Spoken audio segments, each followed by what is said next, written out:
empty the chamber on them. And how do you do that? We're 6 seconds, point A to point B, everything you got. Everything you got. Turn that shit up. Let's go. Welcome to Scoop World Order. It has been a wild day in the world of Ohio State sports.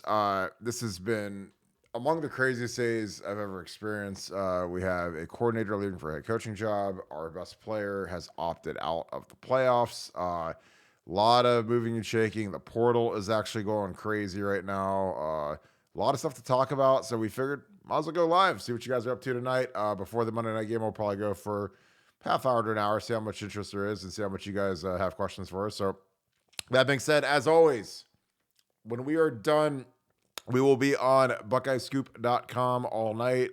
Inside the message board, it's where we live. It's where we have fun. If you guys need a place to vent, to talk Ohio State football, BuckeyeScoop.com has been insane today.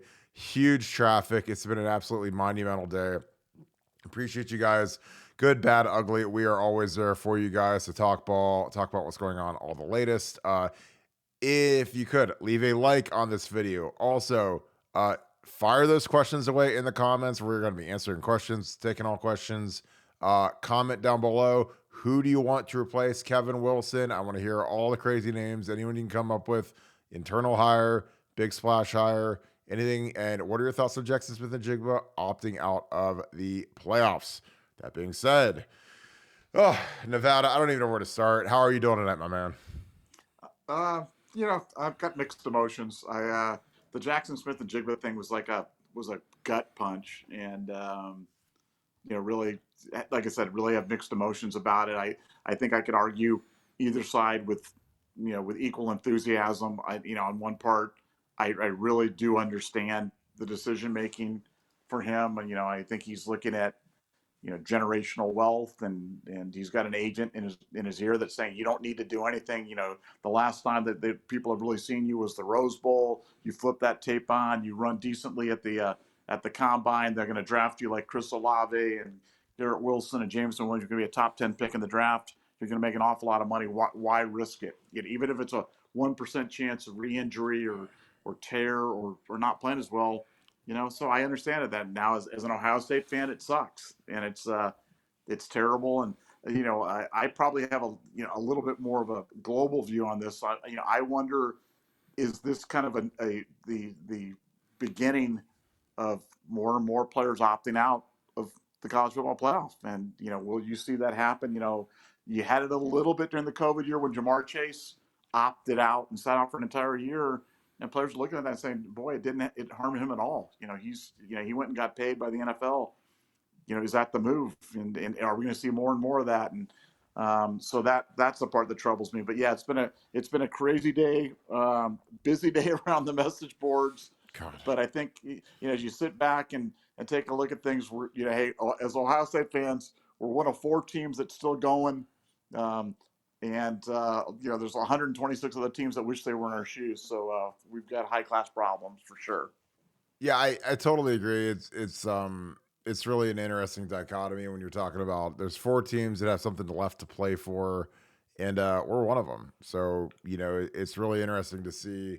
The Jackson Smith-Njigba stuff was something that I think stunned a lot of people just because. He's completely healthy right now. He's just opting out of the playoffs for whatever reason. Go train in Florida with his agent and his buddies or whatever. Kind of disappointing. I thought that he could have been a huge difference maker, but guys can make their decisions. They can do what they want. They can live with it. It's fine. I think that the Kevin Wilson stuff is something that very happy for Coach Wilson. I think he's a fantastic coach. I'm gonna miss him. Around the Woody Hayes. He's a great story guy, really knows his stuff. I think he's the guy that, if he does well at Tulsa, man, I mean, that Oklahoma job, he's been at Oklahoma, Brent Venables kind of running that thing to a mountain right now. And, I think that could be a target for him eventually as he gets cruising, with those guys. Nevada, what are your thoughts on Wilson? What are your thoughts on, who could be the next man up at offensive coordinator for the Ohio State Buckeyes? What do you think Ryan Day is going to do? Well, 2-part question there. The answers are, one, and I think this is really important for people out there in Buckeye Nation to hear. There's no animosity between Wilson and Day. This isn't like a bad breakup or oh, this is bad, and rats are leaving the ship, or what. It's nothing like that. This is a chance for him to be a head coach. Tulsa's a great job, probably a perfect job for Kevin at this time in his life.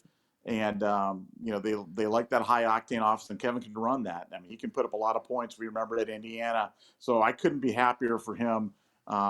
Great job for him, and like you said, maybe a stepping stone back to even a bigger job down the line. But I think it's a perfect fit for him at this time, in his life. And to his credit, he's not leaving until Ohio State's done with their business. So, tip of the hat to him on that. He's kind of old school that way. So, I think, I couldn't be happier for Kevin.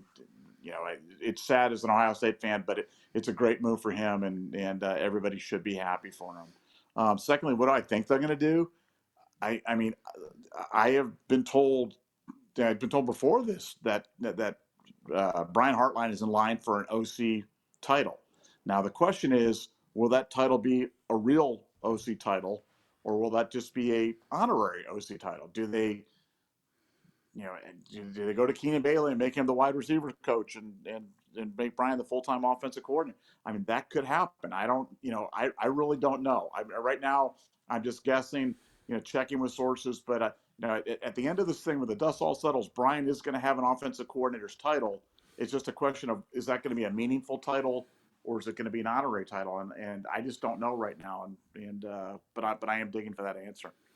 Yeah, I think that, the thing about being an offensive coordinator is it really depends on the relationship with the head coach and what the head coach's kind of trademark is. Ryan Day is an offensive mind. He is a play caller. He likes calling the plays. I don't think he's going to be giving up the play calling duties. It'll be interesting. I mean, that's something that people think that he should give up, just because I think he could manage the game better, manage the kids better. But that's his hallmark. And if you work for like a Luke Fickell, who's a defensive minded head coach, then if you're the OC, you're calling the plays, you're running the whole offense. But it kind of depends on whatever the background is of the head coach. And if Brian's truly the OC, it will be very interesting to see if Ryan Day will let him be a first time play caller at a place like Ohio State, where we have a schedule that is not favorable at all next year. I mean, we have to go to Notre Dame, got a big night game at Camp Randall. We have to go to Michigan.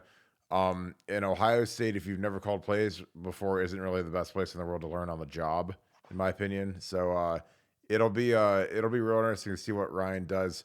Would you be opposed to him having an actual search, a national search, to bring in maybe the most qualified guy by chance? Like I said, I wouldn't be against that, but you just have to remember the internal dynamics. I mean, Hartline just interviewed for a head coaching job there in Cincinnati, and what was promised to him, not that I think it was his choice that he didn't get the job at Cincinnati, but I think he's back, and they're trying to keep him around. They're trying to expand his role. And, look, you and I both know that there was a school that went out and offered Hartline an offensive coordinator's role. So we know that that happened this year. So, Ohio State's either going to have to do it, or they're going to have to face losing him. So that it's kind of a, maybe the best situation is one where you've got, Hartline has the chance to kind of quote unquote call plays, but you've got Ryan Day there to kind of watch the training wheels and make sure he doesn't fall off the bike. And, that could be the scenario that we're in. If I had to put my money, that's where I'd put my money, because I think Ryan will want to, we'll be looking for these big splashy hires from outside, and Ryan will be looking to hire from inside. They'll go to Bailey at wide receivers. He'll move Brian up to that offensive coordinator's job, and he'll still kind of keep a hand in the plays, but kind of let Brian kind of dabble in that. That would be my bet in terms of what ends up happening. Yeah. Even though I know that there have been serious conversations about him relinquishing play calling responsibilities. I just don't know if he's going to be able to do it completely. I think he'll have to do it maybe in stages, a little bit at a time, and maybe this is the baby step with Brian Hartline. Yeah, I just think that when you look at the schedule, I mean, you got a couple cupcakes up the season before you have to go to South Bend, which will be a tough one. I don't know if you're kind of the guy that's made your mark as the play caller, and that's kind of how you've made your entire career, as being an offensive mind and a play caller. I don't know how, when it gets really hard, I just can't see you handing the keys off because what goes wrong if we have a couple 3-and-outs to start that Notre Dame game and Brian's struggling and then the other thing is like does Brian go up in the box? I doubt it because usually the wide receivers coach is involved with special teams and get the returner and so the receivers coach is generally down on the field. Zach Smith was always down on the field. Brian's been down on the field his whole career. Kevin Wilson was up in the box, so somebody's gonna have to go up in the box who's a trusted voice. There's been talk of Justin Fry getting promoted to offensive coordinator.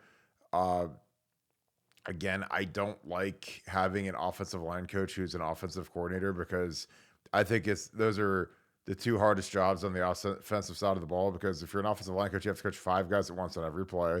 You have to be down on the field to communicate with those guys. And doing that, with an offensive coordinator, we saw it with Ed Warner. When Ed Warner got promoted to offensive coordinator, I thought it would be a disaster, mostly because of the dynamics of a practice. If you're an offensive line coach, a lot of times when they're doing 7-on-7 and a lot of throwing drills, the O-line coach is down doing a one-on-one pass rush with the O-line and the D-line. So he misses all of the passing work. He doesn't know what passing plays looked great. So basically like half the offense, he's just kind of flying blind because he's not down there. Ideally, in my opinion, your offensive coordinator would either coach quarterbacks or tight ends. Either one of those I think is perfect because you literally coach one guy on the field.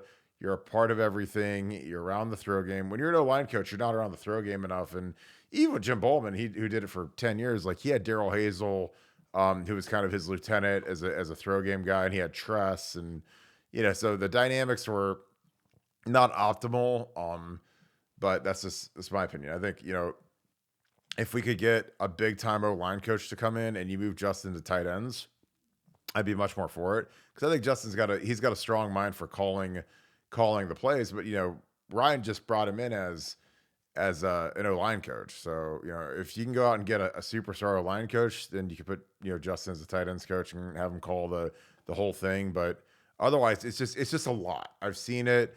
I know the kind of work that goes into coaching the O-line, and all the other positions are tough too. But receivers, you generally have 2 on the field, maybe 3 at most, maybe 4 if we go 4 wide. But I mean, this year it's been mostly 3 wide. But it's not 5 at the same time every play. It's a lot of work.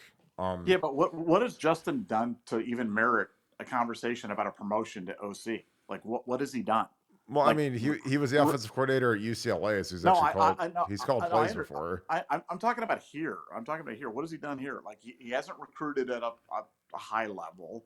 The performance of the offensive line this year has been fine, but it's not like, I mean, I certainly hope we're not just like handing out promote. I mean, at least with Heartline, at least you could justify it in terms of saying, man, this guy has recruited at such a high level, brought in such guys. We really want to keep him. We really want to try to do this. I mean, I like to at least see Justin do something here at Ohio State that would merit a promotion like that. That's just my personal feeling. Nothing against Justin. I think it's fine, but I'm not looking at the offensive line and like, wow, that is such an improvement over what we had before. I mean, from every metric that you use to measure offensive line play, the offensive line has gotten worse than they were the year before. Now, a lot of that's personnel. There's lots of reasons we can go with that, but it's not like the offensive line was like some super mega high performer this year. So, just my feelings on it. Nothing negative about Fry, but if you're going to do that, man, go out and get somebody from outside that could really light it up. Well, I think that the thing about coaching is it's not really what you do, it's who you know. And he's one of Ryan best friends. He's known him since Florida. He was with him at Boston College, Chip Kelly. So I mean, he's known him a lot longer than he's known Heartline, and he's called plays. And again, I'm not advocating for either. I don't care what Ryan Day does because it doesn't affect me. It affects our offense. But just throwing out scenarios where if you had to put a percentage on it, Nevada, on who will be the next offensive coordinator. What percentage would you make it Brian Hartline? 80? I think it's probably, I was going to say 70, 80%. Yeah. No, I mean, he will be an offensive coordinator. Just like I said, is he the offensive coordinator? I'd say yes, at least 70, 80%. I mean, it seems like it's lining up that way, and that would not shock me in the least. Yeah, and when I talked to Brian, I talked to him, I don't know, it might have been spring or summer when I saw him at Town Hall. They're having a big recruiting weekend. I talked to him, and I was like, dude, you got to call plays.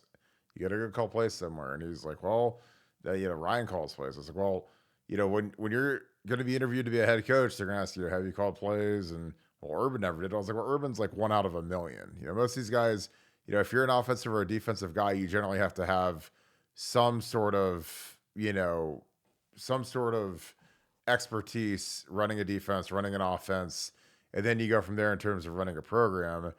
And I think that's the hardest part for Brian right now is if he never becomes a play caller, but he's just like kind of the token OC.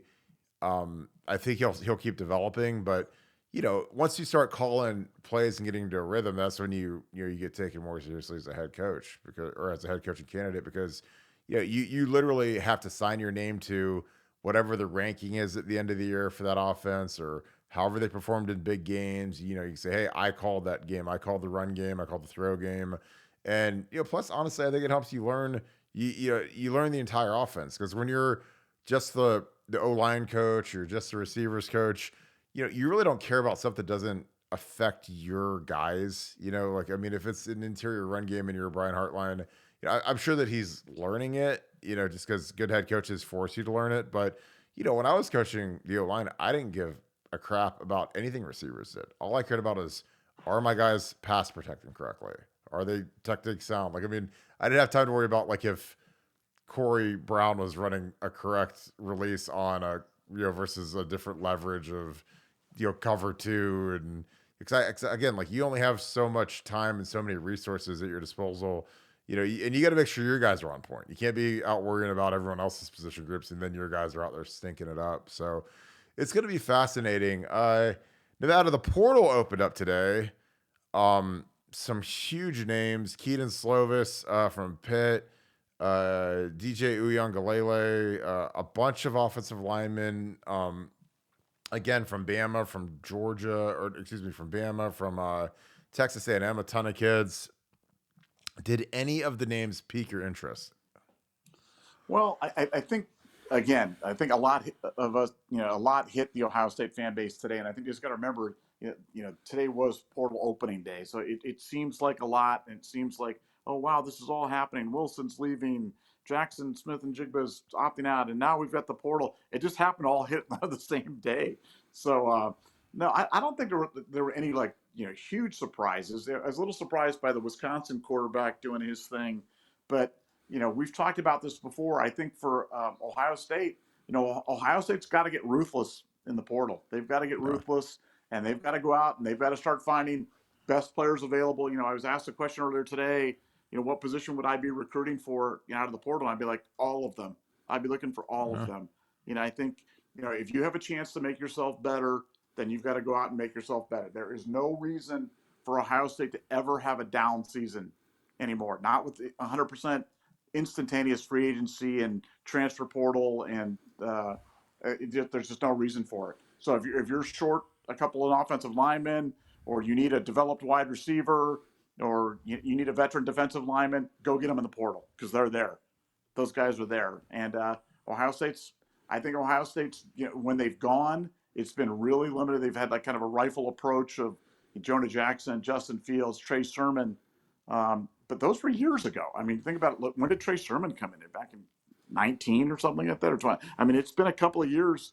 We've got Chip from Arizona State and, Pele from USC and the backup kick, and then Ruggles. But in terms of the high splash guys, and where you've got programs bringing in 7, 8, 10, 12, 15 guys, we haven't done that. And we have to respond because that is the new era of college football. And, I think for Ohio State, we've got some holes in the lineup for next year. We're going to have some holes in the lineup for next year. We'll go fill them.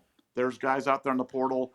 You're going to have to operate NIL. You're going to have to navigate those waters as well. But, Ohio State's, they've got to realize that we're entering a new era of college football now. And the whole idea of get guys in, play them for 4 years, maybe they play for 5 years, maybe even get a 6-year medical resident. Those days are gone. And Ohio State needs to act accordingly. Yeah, Jesse, I'm with you on JSN. Wish him well. Hope you're feeling good, my friend. Thanks for tuning in. Guys, we got a poll up right now. It's basically, who do you want as the next OC, Brian Hartline or other? For the other, write it in the comments down below. And if you can bang that like button, that's huge for us. Keep the questions coming, guys. We're going to be doing this for a little bit. Taraj Mitchell hit the portal. He's the only Buckeye. And then there was Jalen Johnson, Gonzo. So it's I love. Yes, is Elias Ricks in the portal? We wish. I hope he hits the portal because he's my favorite player that's never played at Ohio State because his photo pops up about all the time. Appreciate the likes, guys. Other questions, Nevada. Yeah, I agree. You're gonna have to turn up in the portal now, man, because it is like, it's almost like it's. I don't know what is the feeling that you have today when the portal opens and you just see this hundreds of kids entering their names. It's kind of like, I don't say it's like Christmas, but it feels like it's like NHL free agency, NFL free agency, like the first day, except you don't know who the guys are. You might hear murmurs and rumors, but like, you don't know exactly who's really going to pull the trigger and do it. And, we're seeing guys like Keaton Slovis went from SC to Pitt, had a good year at Pitt. Now he's transferring again 1 year.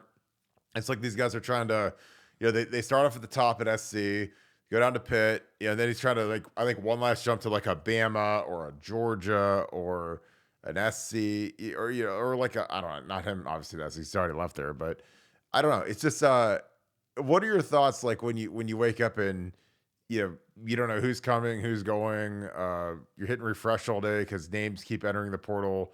And I'm sure there's going to be more of the rest of the window, but what are your thoughts on that?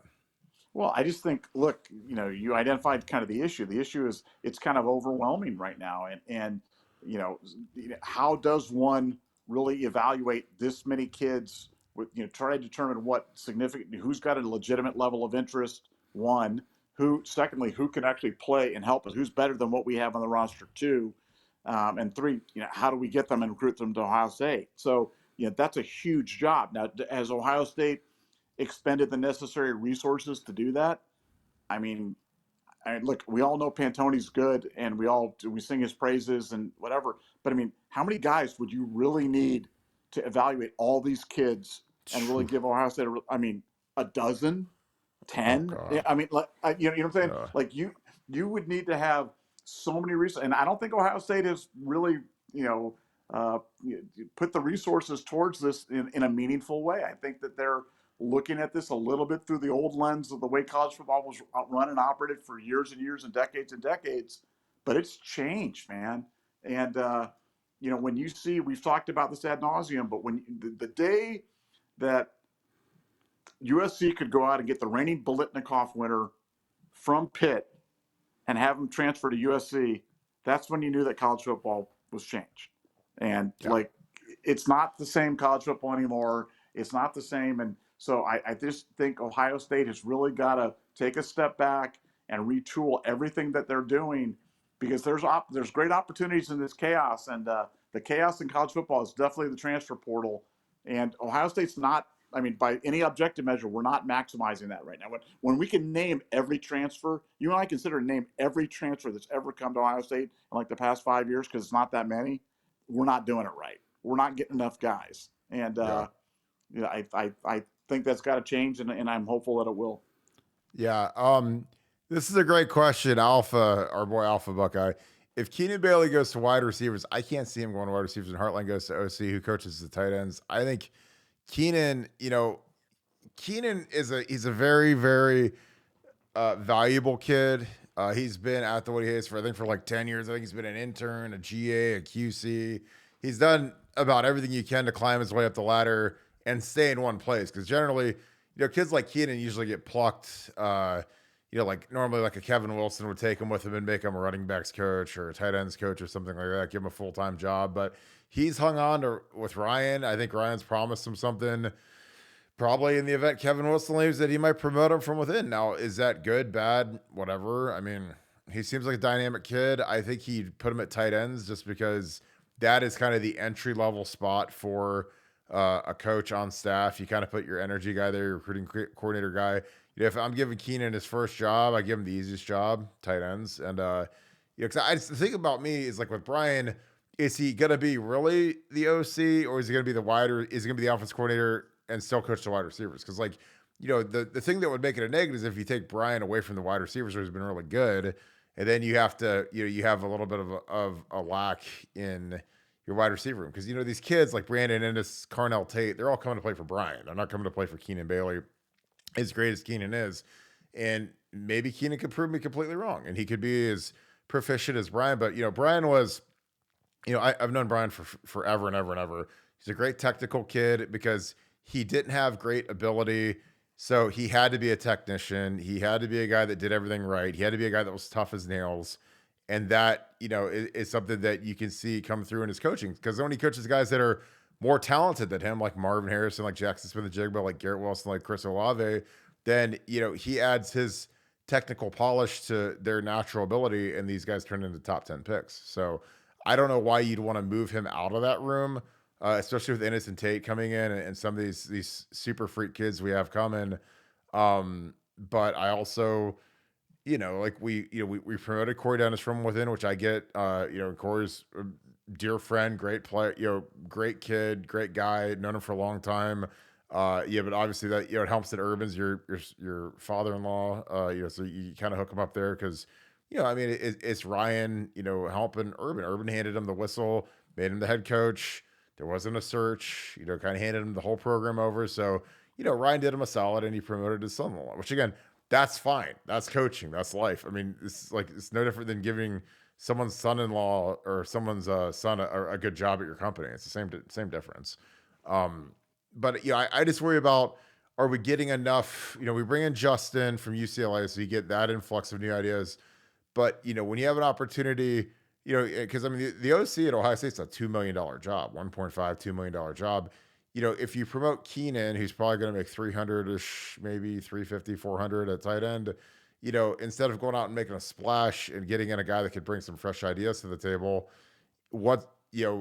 is it better to keep the loyalty, the internal factor, a known quantity that Keenan Bailey is versus going out and interviewing and seeing if there's some guy out there that just knocks your socks off. I mean, people, for whatever reason, people keep bringing up Joe Brady, and I don't know how good Joe Brady is because ever since he left Joe Burrow, Jamar Chase, and Jefferson, he hasn't really done anything. He got fired at Carolina.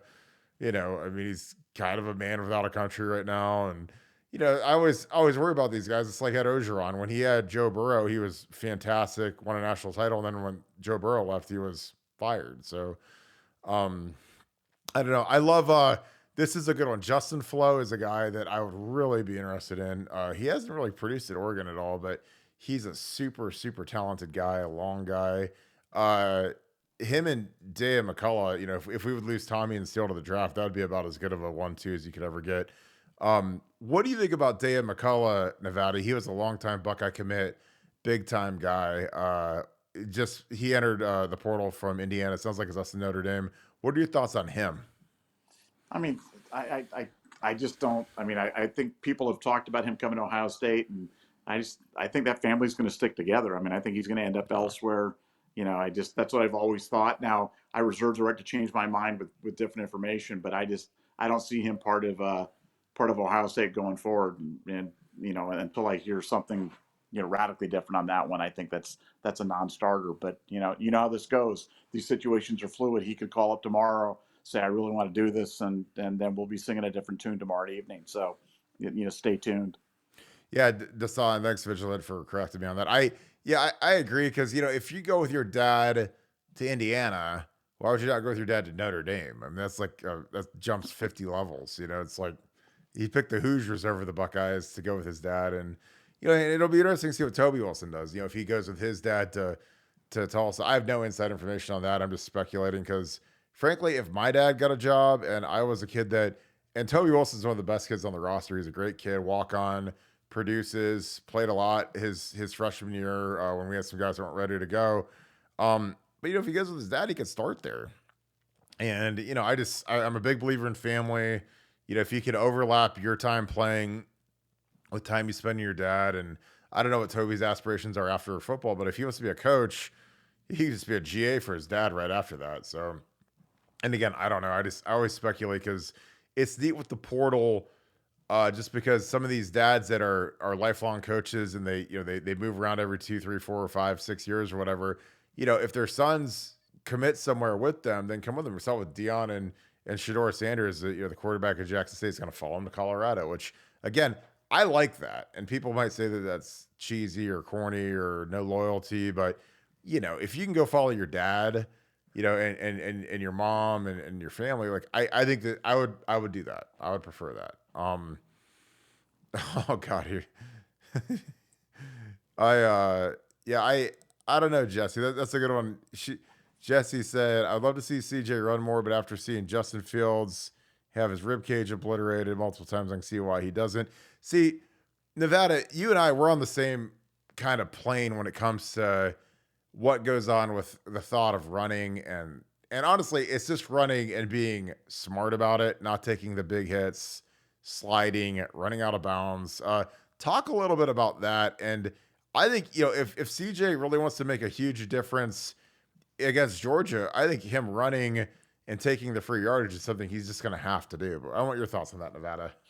Yeah, I mean, look, Justin Fields has taken running to a different extreme, and it was funny because at Ohio State, Justin, he didn't run all that much. When he ran very effectively, and he certainly was fast it ran like a deer. But the Bears are using him like a battering ram. They're running him to design quarterback runs. They're running him like Josh Allen, and he's producing. I mean, he's doing stuff running as a quarterback in the NFL that nobody's ever done before. And frankly, he's made the Bears relevant and exciting. And I give him all the credit in the world for doing that. Having said all that, these are the last two games we'll see CJ Stroud, and so it's really kind of, I guess we're just preaching to the choir at this point.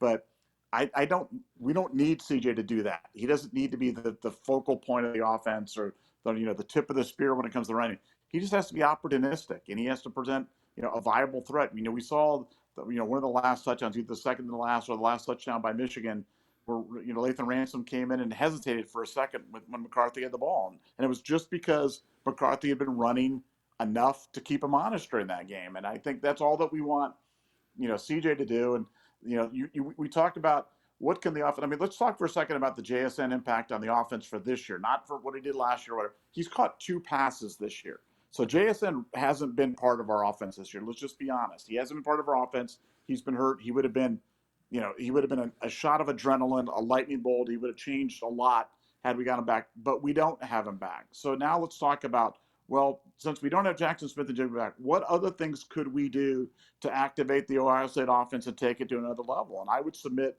that running CJ more. I would submit that passing to the running backs more in the passing game. I would say that working the middle of the field more would all be 3 things that we could do that were different than what we're doing. Playing tempo more. If you ran tempo the whole game against Georgia and got those big old boys on the defensive line for Georgia huffing and puffing and trying to go out there and keep up with our speed, would that be a difference maker for us? I think it would.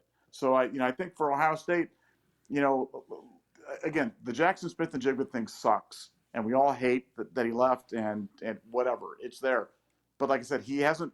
We're in the Final Four, and he hasn't participated in us getting to the Final Four. He hasn't been part of it this year. So let's keep in mind that there are things we can do offensively that don't involve Jackson Smith-Njigba. All hope is not lost, and I'm cautiously optimistic that Ryan Day knows. I know that he feels that he dodged a bullet and he's playing with house money, and he's pledging that they're going to play looser and with more reckless abandon. We'll see if he does that, because if he does, watch out. Ohio State's got a chance in that game against Georgia.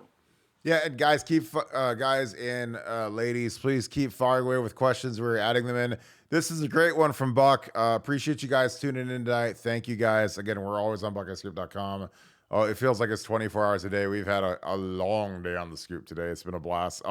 Percentage of time Mark Pantoni should spend on A, high school recruiting, B, transfers. This is a question to you, Nevada. What percentage do you believe he should spend on high school versus the transfer portal? Great question, Buck. I'd go 30% high school, 70% transfer portal. That's just me.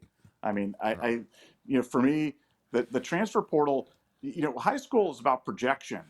The transfer portal is about production. You're looking at guys. You're getting a chance to see how these guys are doing at the college level, how they're producing already, And your miss factor is going to be a heck of a lot less on guys that are already proven products in college football. So that's where I'd be looking. If I had a chance to, it's like shooting at a target, and you have a chance to either shoot at the target from 100 yards away, or you could take the gun and put the gun right up to the target and shoot the bullseye. Which one are you going to be more accurate on? Well, I want to stand right next to the target, and to me, that's what the portal is. The portal is kind of a cheat code where you get a chance to to look at everybody else's mistakes, figure out who were the misses, and then recruit those guys to Ohio State. And a lot of them wanted to come here in the first place. So that's where I'd be spending my time. That's where I think he should be spending his time. Yeah, I totally agree. I think that the portal generally, there's a lot of kids from lower levels, from MAC schools, from American Conference that are trying to level up from, they might have been freshman All-Americans last year, or they might have been first team All-MAC, second team All-MAC, and they want to jump into the Big Ten. They want to jump into the SEC. They want to play at a quote unquote dream school, because none of these kids, they don't dream of playing in the MAC. They dream of playing for Ohio State, Michigan State. And with the beauty of the portal, I mean, these guys are always live, so to speak. They're always like kind of live action, because, if you're a kid like a Khalil Mack, who played at Buffalo and is one of the greatest players in the history of the MAC conference, what are the odds that guy would have played his junior year at Buffalo? He was all MAC as a sophomore. I remember texting Urban Meyer. I had a screenshot of a scouting report that was sent to me about how good this guy was and how he could be a top 25 pick in the draft. And he ends up being a top 5 pick in the draft. But we all remember, in 2013, week 1, Taylor Decker's first start at right tackle, but you had Jack Mewhort, Norwell, Lindsley, Marcus Hall. You had maybe the best offensive line that we've had since Pace and Stringer, maybe even better than that group as a collective 5. And, Khalil Mack wrecked shop that day. I mean, that was the most impressive performance I've ever seen in the horseshoe from a defensive player.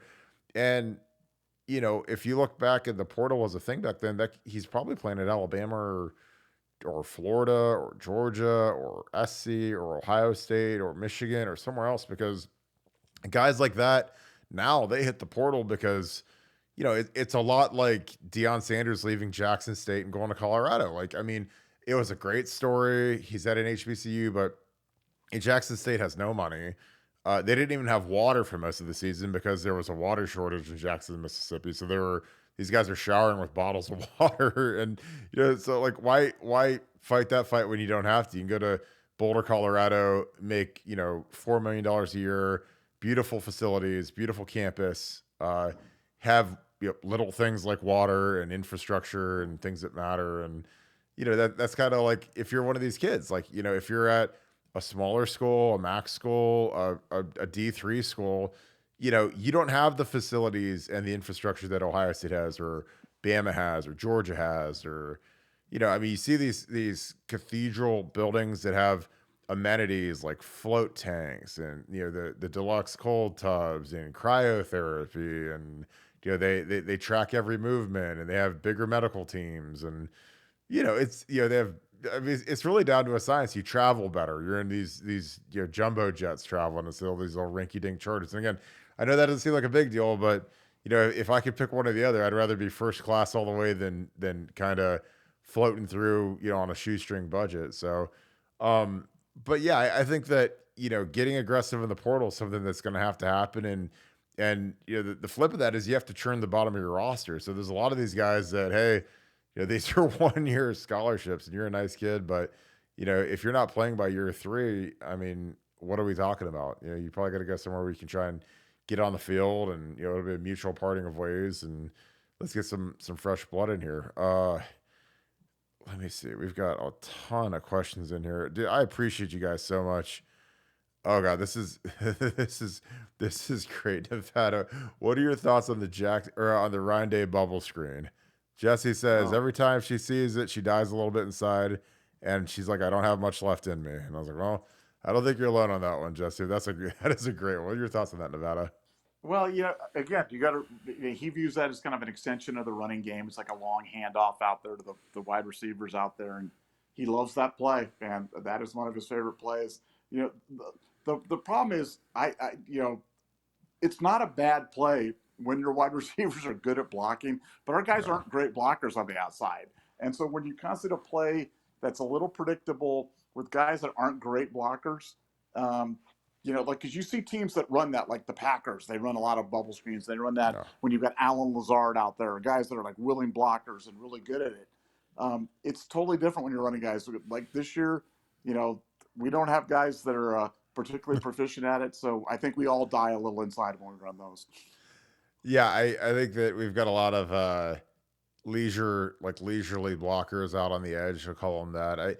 And the thing about bubble screens is even through Trussell and Urban, we've always sucked at running bubble screens. And I used to be the biggest fan of the bubble screen in the world because I would see teams back in the early 2000s, like 03, 04, 05, Purdue, these MAC schools, these teams that weren't anywhere near as good of us would bubble screen our defenses to death, and they were good at it. They'd get 7 yards, 8 yards, 10 yards, and I'd sit there and I'd be like, why can't we do that? That's the easiest play in the world because there needs to be like one guy has to get a block. One of the edge guys, one of the receivers has to get a block, and you got 7 yards. Like the O-line doesn't have to block. The quarterback catches it, throws it out, and then it's kind of where they go. Like Michigan used to do that all the time. They would run, they used to call it a smoke screen where, Chad Henne or whoever would be under center.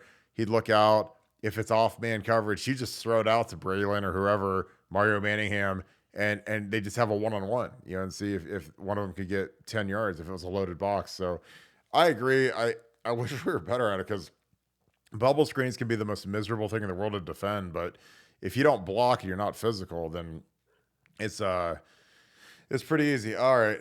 This is a good one. Early bowl practice prediction. Buck, you are killing it tonight, my man. Early pre-practice prediction for breakout player in the Georgia game. Mitch Rossi and Jack Sawyer. Well, Mitch Rossi's a senior, so this is going to be a hell of a time for him to break out. Jack Sawyer's the guy that, frankly, he's like, we have 3 sophomore D linemen that have been ultra productive and they never play. I mean, it's Tyleek, Mike Hall, and Jack Sawyer. So, Nevada, any thoughts on some bowl practice breakouts? Give me a young guy. Give me maybe a guy that might break out in the Georgia game, in the wake of JSN. Just your thoughts on that. Well, breakout player, I'm going to still go with Sonny Styles. I mean, I think that's a guy that it's been a mystery to me why he hasn't played more. He played early. He's been terrific in practice.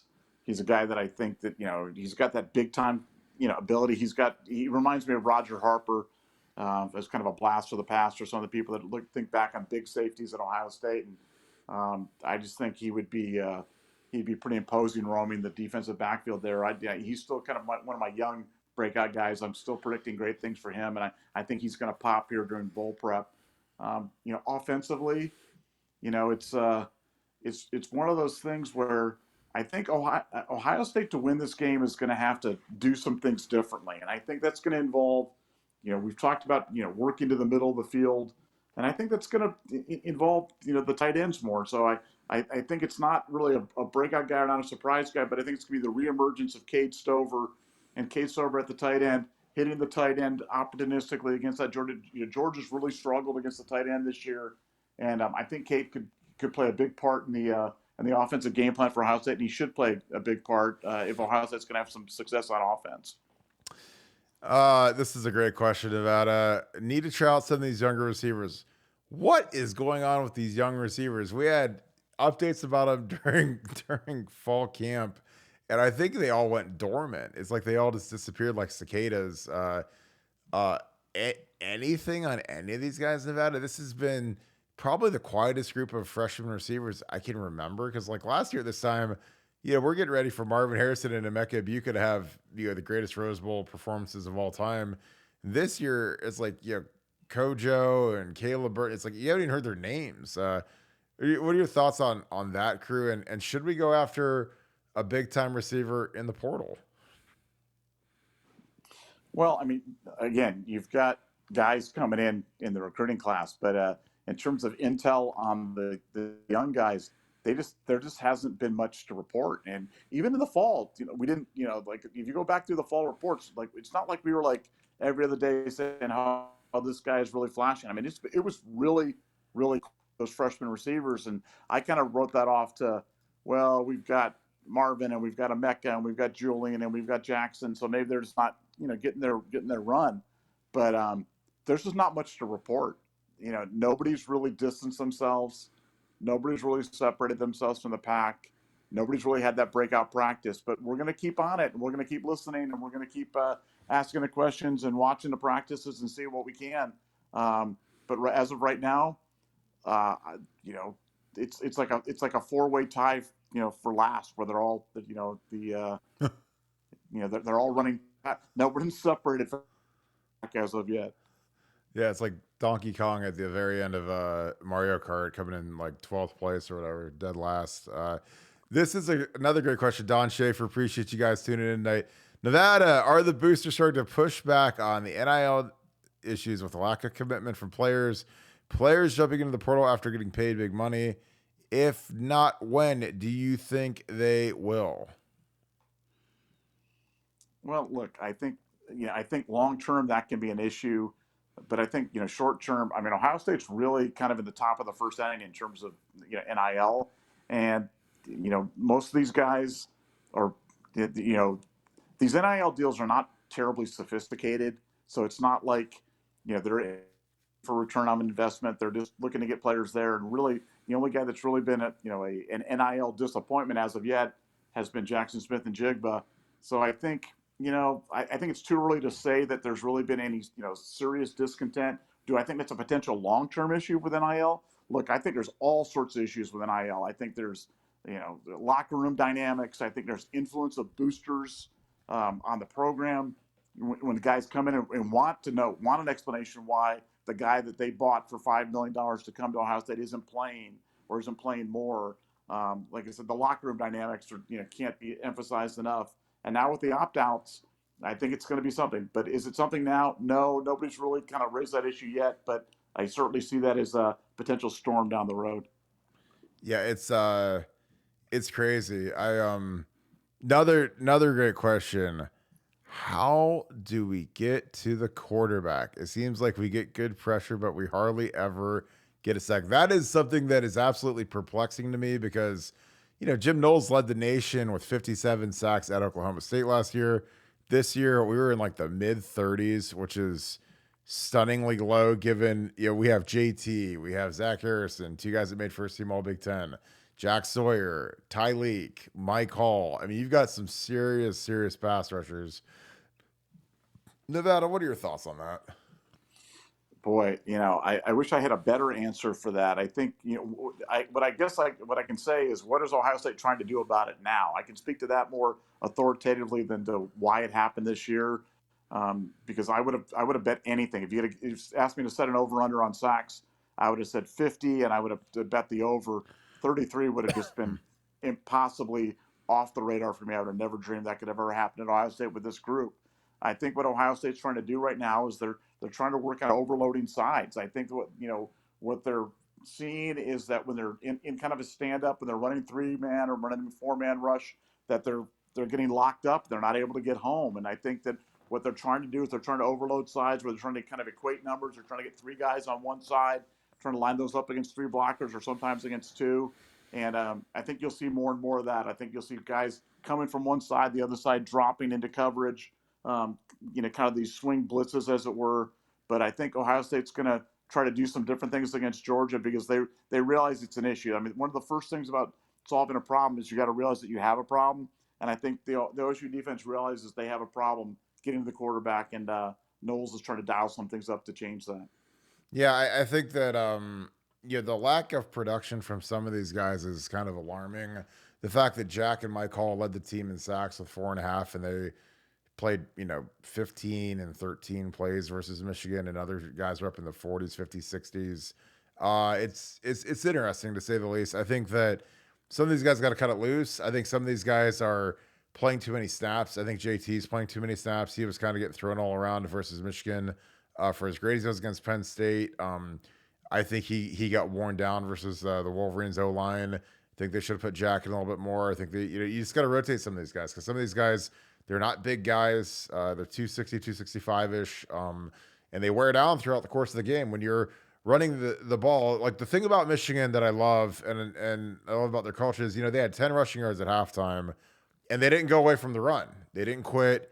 They didn't say, "Oh man, we got to go throw more passes because the running game's not working." They just kept doing it and they kept chipping away. And eventually, Jim Harbaugh said, "Pipes break." Eventually we broke. And the thing about it is, man, is when you're running the ball, the O line's coming off the ball. It's just like throwing body blows in a boxing match, UFC fight. Eventually, that's going to weaken it out. The guy's going to drop his hands. You're going to be able to go for the knockout. And that was those 70-yard runs to clinch the game at the end. And if you are pass protecting the entire game, it's a much more passive stance. It's not as physical as the running game. Like the running game, and something like when we were playing Josh Fryer at guard and Enoch Vamahi when Matt Jones was out, you run the ball. You have to run the ball, man. You have to let these guys get comfortable. These guys are a lot more comfortable run blocking than pass blocking. It's a lot more physical. It's much more of a confidence booster for the O-line. Any O-lineman in the universe, if you ask them, would you rather run or pass block, they're going to say run block. So you got to take that into account. And really, you can't be scared of Georgia. I know that everyone's going to be scared to death of their D tackles. Two guys that are first-team All-American types. They're really good. I mean, don't get me wrong. This is the best front that we've probably seen since Bama in 2014. But, you can't be scared of the big bad wolf. And something that I think that we regret from the Florida game in 06 is we didn't run the ball enough. We should have ran it more.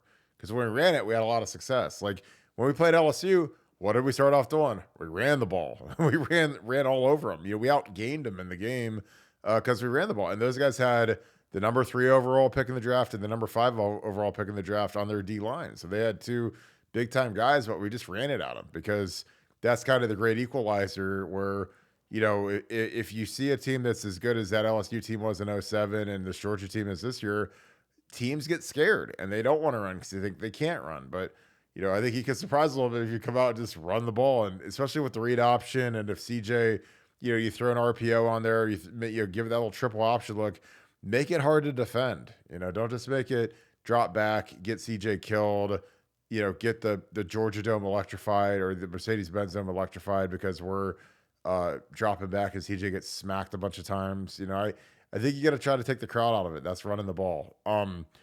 So we had a Brockemeyer, we had a tackle from Alabama hit the portal, Ken, and you know what that means. If a tackle from Bama, because nobody ever loses tackles other than Ohio State when we lost our 2, and who's going to start a tackle in 2023? Well, Bama just lost one of the Brockemeyers. I don't know which one. He was the number 6 overall guy in his recruiting class. How aggressive would you be at finding tackles in this portal this year, Nevada? Well, I think Ohio State's going to have some spots on the offensive line next year. There's no question about it. And whether they're tackles, guards, centers, I would just go get the best linemen available. I don't care where they are or where they're from or whatever. I would just go get them.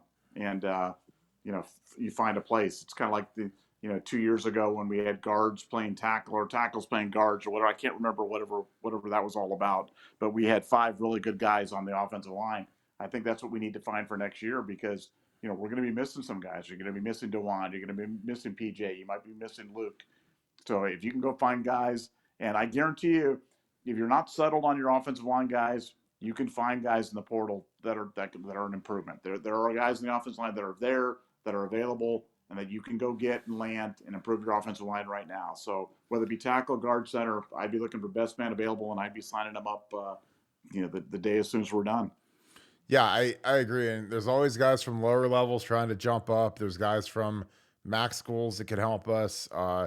We've kind of hit and miss. It's funny. The one kid that we did take from Alabama in 2014, we took Chad Lindsley, who was a kid who actually started games at Alabama the previous year, came here. Most people thought he's going to be our starting center. Jacoby Bourne beat him out, ended up winning a national title. Chad Lindsley lasted I think a month here. He was terrible. I mean, from the people I talked to inside the Woody Hayes, he said he could never play, couldn't play dead.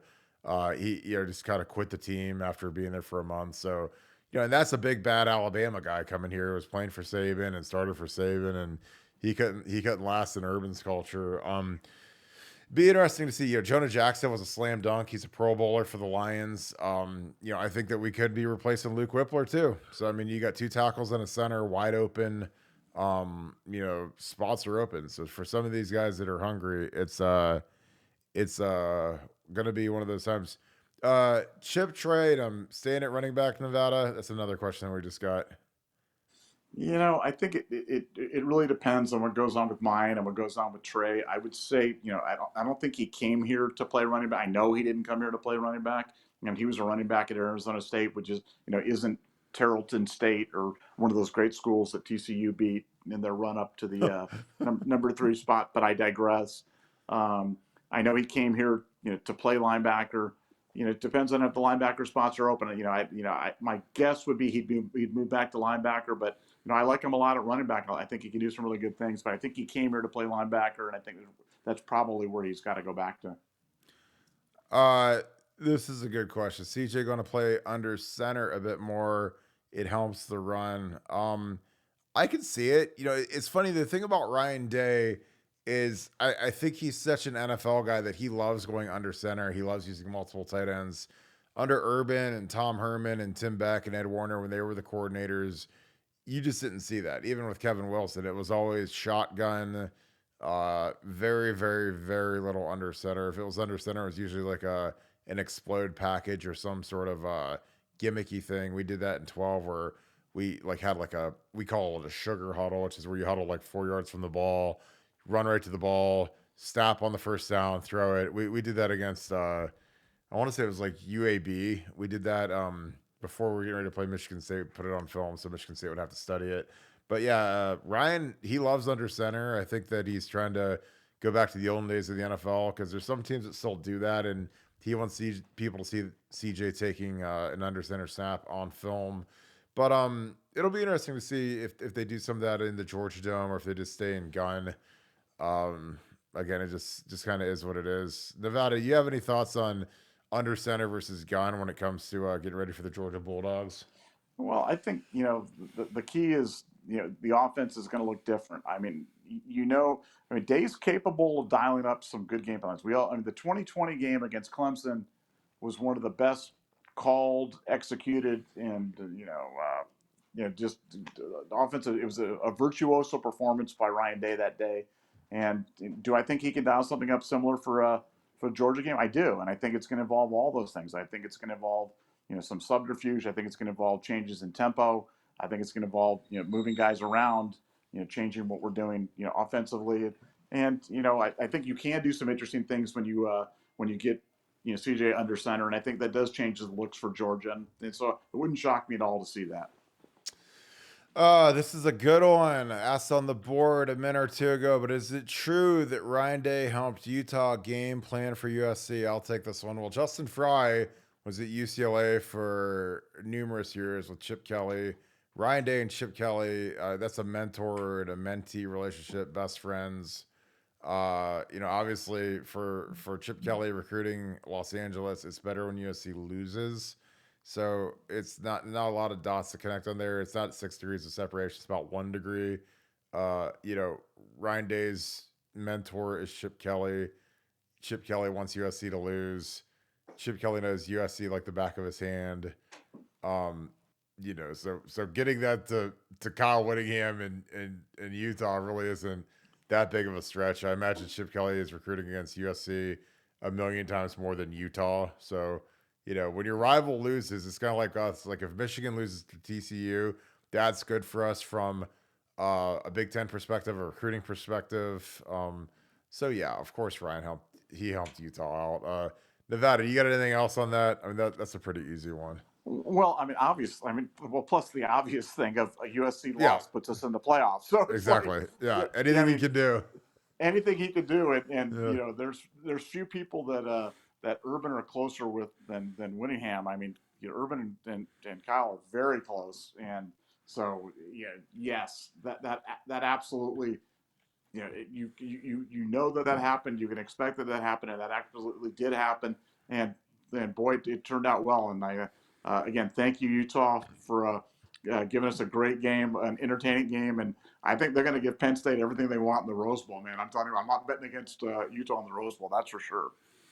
I mean, how can they not win it? I mean, it took us the greatest performance in the history of bowl games for us to beat them from our quarterback and Marvin Harrison. I don't know if Penn State has that gear, honestly.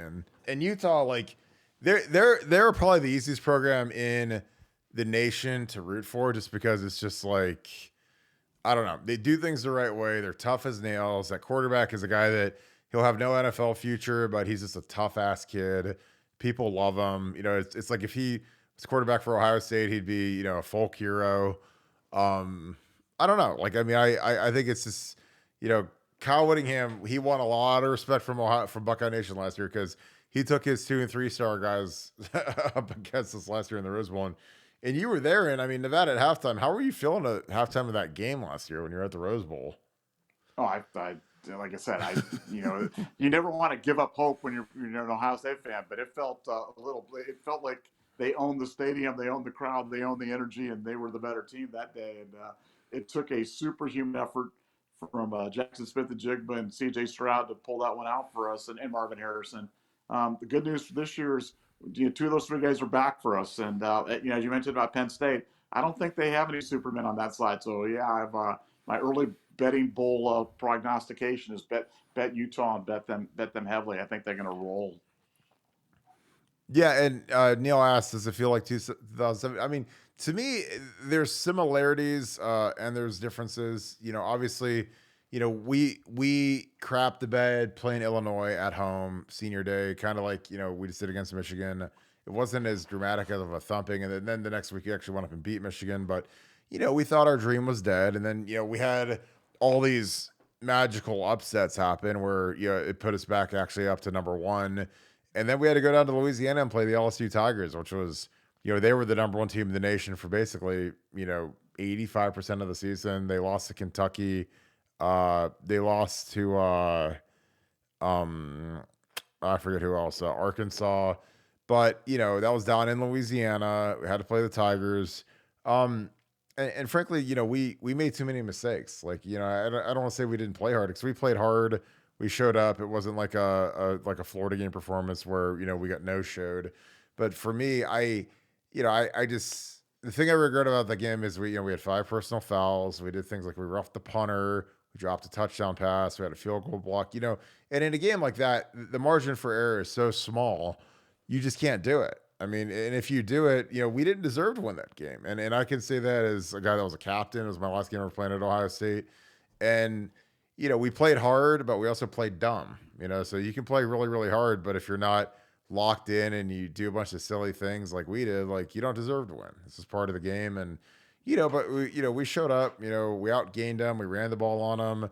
We had a good plan, but, you know, you can't give up a bunch of 15-yard penalties. You can't rough the punter on 4th and 22. You can't drop a touchdown. You can't have a false start on the 1-yard line. You know, there's obviously, you know, that game haunts me to this day because, you know, I really wanted to win a national championship. And, you know, if it's up to me, I'd rather win a national championship kind of on the road in Louisiana versus LSU. That's kind of like the ultimate. And these guys have an amazing opportunity to do kind of the same thing. They're playing, you know, the big bad Bulldogs in Georgia in a stadium we've never even been to. We've never played in the history of Ohio State football. We've never played in the Peach Bowl.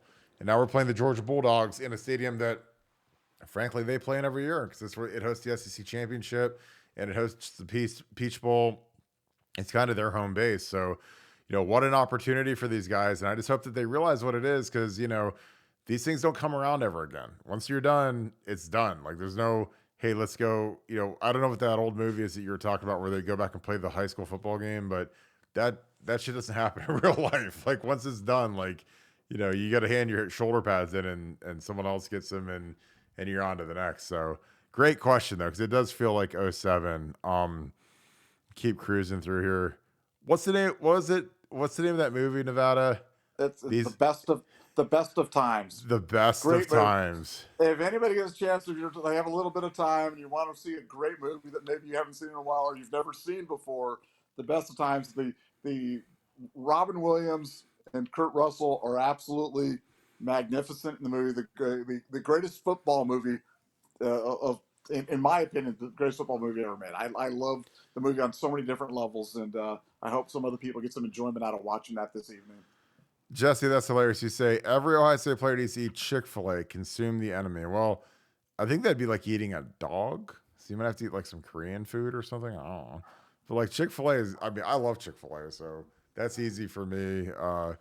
My kids love it too, so that's an easy sell for me. And we actually have, if you guys are subscribed to our channel, we had a great interview with the president of the Peach Bowl. I actually interviewed him 2 weeks ago. Before this was really a thought, most bowls had us projected to go to the Fiesta Bowl as the 2 seed. Then obviously the Michigan game happens, and then everything happens. We end up being the 4 seed at the Peach Bowl. But Gary Stokan is a fantastic, dynamic president of the Chick-fil-A Peach Bowl. Interviewed him. You should check that out on our page. It really, really, really good dude. Really insightful stuff. Some great stuff on expansion and why it's important to do things the right way. And I kind of put the, hey, if you ruled the world of college football, what would you do? And the first thing he said is you got to have a commissioner of college football. It can't be the NCAA because they're over water polo and girls badminton and every sport known to man.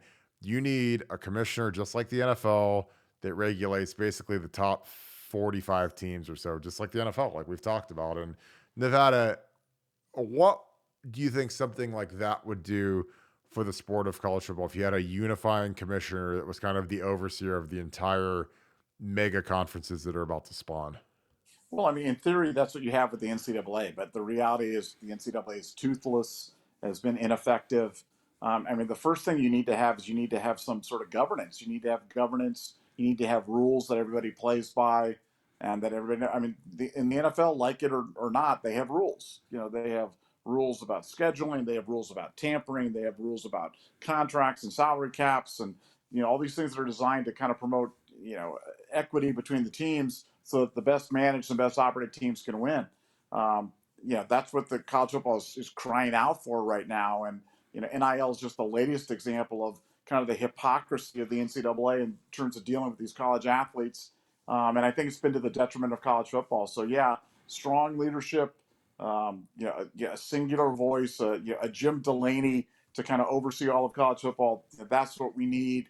And hopefully they get that when this move to our super conferences kind of galvanizes and we end up with two conferences of 24 teams or whatever it is each. You need to have a commissioner. You need to have a czar of college football, and that can certainly only improve things. Yeah, and I appreciate you guys hitting the super chats. Thank you guys. You get a little highlight. We definitely give you a shout out on that. Nevada, do we stay in the 4-2-5? I don't know how we do that when they have the greatest tight end room in the history of college football with Bowers and the big monster. Do you stay in the 4-2-5 this game? Well, I think you're going to have to mix it up. You're going to have to mix up all your looks. If Knowles got, he got a lot of criticism, but if you got one primary criticism against in the game against Michigan was, his reliance upon cover 0 and cover 1. And I think he's just going to have to mix his looks. He's going to have to fool Bennett. Bennett's a smart quarterback, really clever kid, been around for a while. The walk-on, we've all heard the story, but he plays a very intelligent game, but they're going to have to trick him, to disguise the coverages and see if we can get some turnovers because, look, we, by all accounts, we have an advantage at the quarterback position. C.J. Stroud is a better quarterback than Bennett, but will he play better and will he execute at a higher level and can we fool him? That's a good question, but, mixing up the defenses is going to be job one for Knowles, that's for sure. Yeah, I totally agree. Dude, great question. Can we run the ball on Georgia? Yeah, absolutely we can. We just have to stick to it. The thing is, again, it's like I go back to the Michigan game. At halftime of the Michigan game, we'd allowed 10 yards rushing, which is a dream. Jim Knowles is ultra aggressive. Michigan adjusted to that aggression, though, and they ended up taking off over the top on us a couple times. But yeah, we can run the ball on these guys. I mean, you guys got to remember, we have Paris Johnson. He's probably going to be a top 10 pick, could be a top 5 pick at left tackle. We've got Donnie Jackson, who's a sophomore who just made first team All Big Ten at left guard. We have Luke Whippler, who's as good as any center in America. Right guard is a question mark. If Matt Jones can go, that'll be a huge help, especially if he can get healthy. And we have DeWand, who's probably the biggest player in all of college football. He's 6'8", 370 or whatever he is. And yeah, so with a line that big and talented, you should be able to run on anybody. And, we put in Chip versus Michigan. He had a good game. You got to give Dallin Hayden the ball. I don't know if Trey Henderson's healthy enough to go. I don't know if Mayan's healthy enough to go. But, if you just give it to Dallin Hayden 20 times, we'll get 100 yards. Take some of the pressure off CJ. Take some of the hits off CJ. maybe help spur some play action stuff that we can do. I just think that it's something you just have to do and you have to stick with it. Cause I think the biggest problem with Ryan Day is he gets, we have a couple plays that go for a yard or get stuffed and it's like, throw that out the window. Let's go back to chuck and duck. And I think when you go chuck and duck against a good SEC team, it's one thing to do against Indiana and Rutgers, or when you go against a good SEC team that has real pass rushers, you're going to get CJ killed, because when all four of these guys can win up front, it's going to be tough. So how do you take the stress off CJ? How do you take the stress off the O-line? Run the ball, pound these guys. No matter how good they are, our guys are good enough to block them. Our guys are, all-American, all Big Ten level guys, and it's a talented O-line. This is a much more talented O-line than we had in 06 or 07 when we played SEC schools and lost. Like I said, we didn't have a top 10 left tackle then. We didn't have DeJuan. We had, guys that didn't get drafted. It's a big difference talents-wise. So I think we absolutely can. Nevada. Anything else? We've got a double team 88. Yeah, you got a double team 88 every play. That's the big dog. It's first team All-American D tackle. You got to double team him. He's a beast. Well, I think on that running game, that's important. Like, you got to run at Georgia. You have to run at them. You cannot run laterally with these guys. They run too well. And that's why it's, I think I know it's counterintuitive when you're like, oh man, they got these giant defensive tackles and I think the way you run directly at them and you try to run that inside zone game and you try to run that power and again, it seems like it's counterintuitive, but like, you've got to run when they expect you to pass and you've got to pass when they expect you to run. And I think that's, for Ohio State, we've just gotten, a little bit predictable by down in distance and by formation. And with Ryan, as you said, when he faces a little bit of adversity, he likes to go away from the run. And I wouldn't be going away from the run. If they're giving it to you, if it's 3rd and 3 or 3rd and 4 or 3rd and 5, and they're giving it to you, run the ball. Yeah. Also, use all 4 downs. Go into this game and go, you know what?